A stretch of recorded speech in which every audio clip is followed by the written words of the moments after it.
Oh my goodness, aren't family the best? Although it is said that blood is thicker than water, there are many times when it feels as though it could pierce straight through our sense of reason. In this story, the lovely pandemonium of a wedding, the naturally unselfish act of giving gifts, and of course, the interesting intricacy of family dynamics are all combined. Would I be the a-hole if I didn't get my sister a wedding gift? Okay, so I, 25 male, am a wedding planner. So when my sister, 32 female, announced that she was getting married, most of her family, her included, assumed I'd help plan it for her. I initially didn't really want to, as her wedding is right in the middle of a busy season, so I'd miss out on gigs that would pay. But then I decided that she's my sister and this would be a good wedding gift and would just help with the wedding stress. She was so happy when I agreed and we started going over her plans and themes. I found some venues and we went to look at them. I took care of all the catering, so all she had to do was taste, test, and pick. I was also able to use my connections to get her special deals and stuff like that. At first, it was pretty much smooth, but as time went on, it just got more and more stressful. She wouldn't communicate with anyone and almost got her photographer to quit. I had to convince him to stay. And she'd constantly change her mind on things and then get mad they were changed, as I should have known she was just being indecisive and that I should have stuck with the first option. When I was setting up the registry, she told me I could have first dibs on what gift I was getting her. I looked at her confused and said that my help planning was my gift. She then said that a lot of family helped out and they are still getting gifts. I told her that the other family members helped move furniture or lend me their car to pick up supplies. I was doing most of the work and was missing out on actually getting paid helping her. She said she's grateful for my help, but that this wouldn't really constitute a gift unless I was paying for things like her dress or the venue. And she said it didn't matter when I brought up that my connections have literally saved her thousands when you add them up. She's now calling me cheap and is getting our family involved. I don't know what she told them, they won't tell me, but they keep saying how selfish I am to make my sister's big day all about me. If I could afford it, I wouldn't mind getting her something, but the cheapest thing in the registry is almost $200, and I'm not well off, plus my loss of income, and I can't afford something like that right now. I want to support her, but I don't think I'm going to get her a gift. Would I be the a-hole if I didn't? Edit. Update is being reviewed by mods. Hopefully get approved. If it doesn't, I will add it here. Thank you, everyone. Let's get some judgments. First from Pleasant Koala 147. Not the a-hole. Make an itemized bill for her outlining the hours you've spent, the income you've lost by turning down paid gigs, and the savings you've got her through your contacts. Print the final total in big, bold numbers. Then print gifted in red letters across the front. Frame it and put it on a stand at the gift table at her wedding so everyone can see how generous you've been. Anyone tries to argue that you're being selfish, tell them to read it out loud. If they accuse you of being petty, tell them it wouldn't have been necessary if it had been appreciated by the bride and themselves. Next judgment from Snoo Pandas 4016. Not the a-hole in any way, shape, or form. Your time is valuable and you sound like you have put a lot of effort into helping her with her wedding. She has offered you nothing in return at all, actually, when a wedding planner would normally be very expensive. I think that this is a lovely gift to give someone, and if she is going to flip out on you for not getting her a material item, then it shows how much she values your time. What an a-hole. Here's the gift you should give her. Add up all your time and what you would charge a normal client. Put it on an invoice. Write, "Free of charge because I love you," next to the total charge. Buy a lovely wedding card and insert the invoice into the card. Give it to her. Then she will see exactly what you got her for her wedding, which I expect will be a dang sight more than anyone else got her. This has now made me angry, and I'm going to angrily boil the kettle and make tea like a proper English person would in this situation. Update. I took some of your advice, but didn't go as extreme as I think some of you were hoping I would. Sorry, but I can be a bit of a people pleaser, and I don't want to ruin what is supposed to be a happy moment in her life. I put together a list of everything I had done, including all the discounts I had gotten her. I'm not sure if she knew they were discounts, as I didn't say they were discounts. I was saying things like, "I've been able to get you a quote of X amount from Y for Z," as well as stating what I would normally charge for a wedding this size. I then texted her to ask if we could get some lunch and talk. When she arrived, I showed her the list and explained that I'm not asking her to pay this, but I wanted her to see how much I'm helping her and how much money I'm losing by doing her wedding instead of taking on a client who would pay. At first, she was shocked at the amount and accused me of lying and tried to make her feel bad. I was able to show her bills from other weddings I had done before, and a quick Google search showed that my prices are pretty average. She had never looked up any wedding planner or their rates because she assumed I was always going to do it. She said she thought it wasn't that much as I didn't seem to be well off. I told her that while it does pay well, I can't take on crazy amounts of clients since I need to give quality service and that I might not always get clients all year. Plus, I have a few medical expenses that can take out a large chunk. She said I still must have some money saved up. I said I do, but I would be having to use it to cover my bills and stuff since my income is taking a hit due to taking on her wedding. After a while of insisting that some of the items on her registry aren't that expensive, she relented. I wouldn't have to get her anything since I had gotten her enough discounts to qualify as a gift and that she was grateful for my help and services. Honestly, I didn't know how much this was stressing me until that relief washed over me. I was thankful that this was over and we could continue with planning our wedding. I asked her to clear things up with our family as they won't talk to me about it. She agreed and sent a group text explaining that the gift incident was just a misunderstanding and that we had talked it out and cleared things up. For those who are saying that her registry seems very expensive, her new husband, his family friends, and a lot of her friends are very wealthy, and she makes sure our parents and other close family are taken care of, so she kind of has become disconnected from people with normal financial status like me. There are a lot of things on the list like designer handbags, clothes, shopping sprees, dinners, and even a car and second home on there. The cheaper items are some simple jewelry she liked.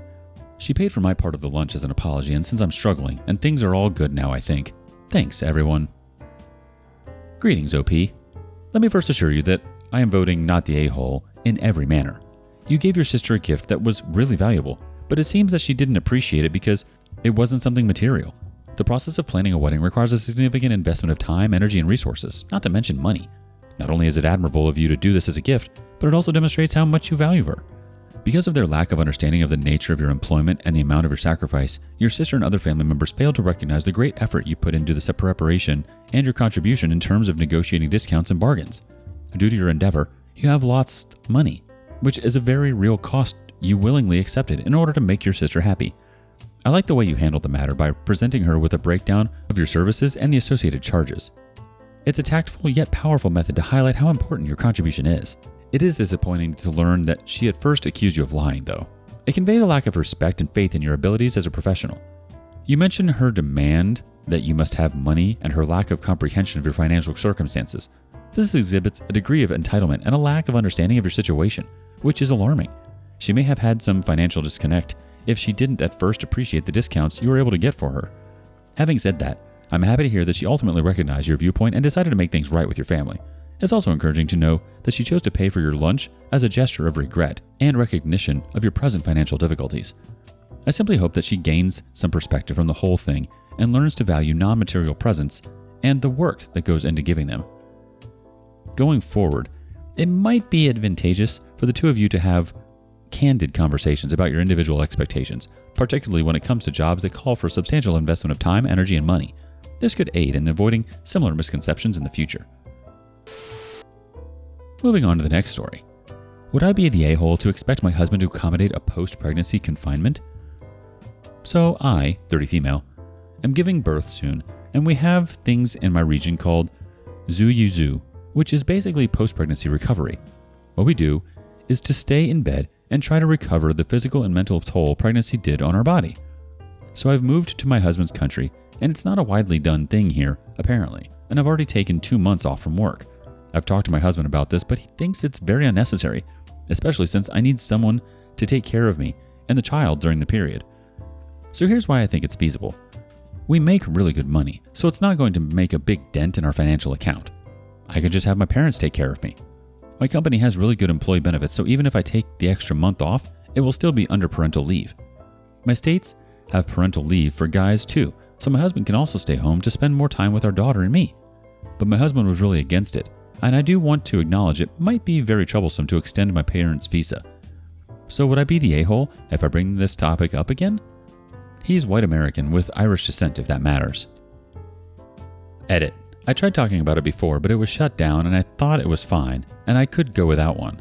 But my pregnancy wasn't smooth after 6-month mark, and instead of natural birth, we are now doing a C-section, and a lot of stuff happened especially within the last few weeks, so now I'm pretty adamant about getting this 1 extra month of rest.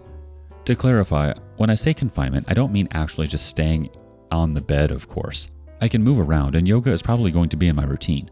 But confinement, as in I avoid going out, I avoid doing strenuous activity, and to rest more. And yes, per my doctor's recommendations, she wants me to rest for at least a month. Hi, husband here. Would like to say this has opened up my viewpoint. Was fed with a very skewed version of childbirth. We will be keeping discussions private from here. Thank you for the inputs. Update. I'm doing the confinement. My parents will come over, but we will be living in a hotel until the 3rd week after my delivery since my husband will be overseas. I appreciate all your comments and concerns. My parents will be meeting their grandkiddos. Also, for clarification, my parents aren't here yet.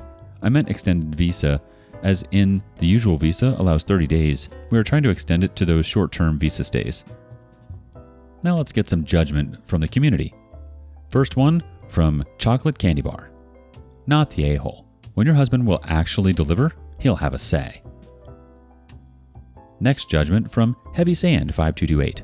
Unfortunately, he's not delivering on being a supportive spouse to his pregnant wife. Another judgment from Lemon Lime Mango 1. OMG, he might have to clean the house and cook while she heals. Resident Librarian 40 says, or babysit his own child. Odd Comfortable 6134 wants to add, not the a-hole. America is the most backwards when it comes to maternal care, and your husband is a product of that culture.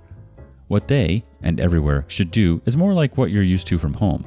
When you've grown an entire human, then pushed it out at great pain, possible death, potentially lifetime difficulties, you deserve to rest as much as you feel the need. That time should be just you and babe getting to know each other and your new routines. Not to mention the disgustingness that's going to be coming out of your body for weeks. It's not anything like regular period. It can last for 6 to 8 weeks, and you'll have clots as big as your fists, and they hurt. Do what you need to do, mama. You'll have earned it. Moonlighted Sunshine judges, not the a-hole. You're the one giving birth. You get to decide what you need in the process. Talk to him about it. Tell him how it's important. If he becomes unreasonable, pull a Rachel and say, no uterus, no opinion. Lisby adds this to the conversation. It's your body in which you are growing an entire human being. It's worth it because instead of racing back to work before your body has recovered, you get to recover at your own pace and bond with the baby. Is it troublesome to extend your parents' visa or impossible? Look, do this thing. Also, why is your husband against it? You say it's especially because you'll need someone to take care of you. What's the other reason? Anyway, don't just bring it up again. Insist on it. You're not just removing a wart, you're giving birth. Do your thing, girl. Not the a-hole. Don't back down. The OP replies, he's against it because my parents will be staying with us, and he doesn't like that because whenever my parents stay over, they cook Chinese cuisine. My husband likes Chinese takeout, but not actual Chinese cuisine. But yeah, that's one part of it. The visa is very troublesome, and it would be quite costly. He finds this whole arrangement unnecessary and extra. I get why my husband is not very happy with this arrangement, but I find the custom absolutely necessary, especially since my pregnancy hasn't been a smooth ride since the 6th month. Edit. My parents will be staying for 2 months max, by the way, so I think it's not that bad. Our current situation is a delightfully intricate jigsaw puzzle where cultural norms, parental rights, bodily autonomy, and home-cooked Chinese food are all intertwined. These kinds of tales serve as a reminder that the real world is sometimes just as vivid as a soap opera. However, it appears that your husband's worries are focused on the logistics of visa renewals and his apparent dislike of traditional Chinese food. To that, I respond that a minor inconvenience now could result in long-term advantages for your health and the welfare of your child. Additionally, broadening one's culinary horizons is always beneficial. I recognize that the visa issue may be challenging, but it is not an insurmountable challenge. Additionally, the cost shouldn't be a significant problem either, given that you both have stable finances. Make sure your husband fully understands how important Zoe Zhu is to you in this situation.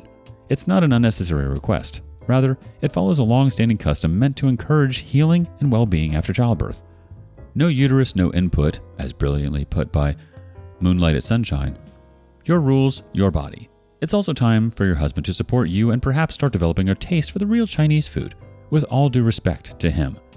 You are definitely not the a-hole in the big scheme of things. It's not a request, it's about looking out for your child and yourself. So go ahead and insist on your time off. And best wishes for a healthy pregnancy and quick recovery. That's all we've got today on Our Lounge. Don't forget to like and subscribe and hit that notification bell so you don't miss out on our next episode. See you then.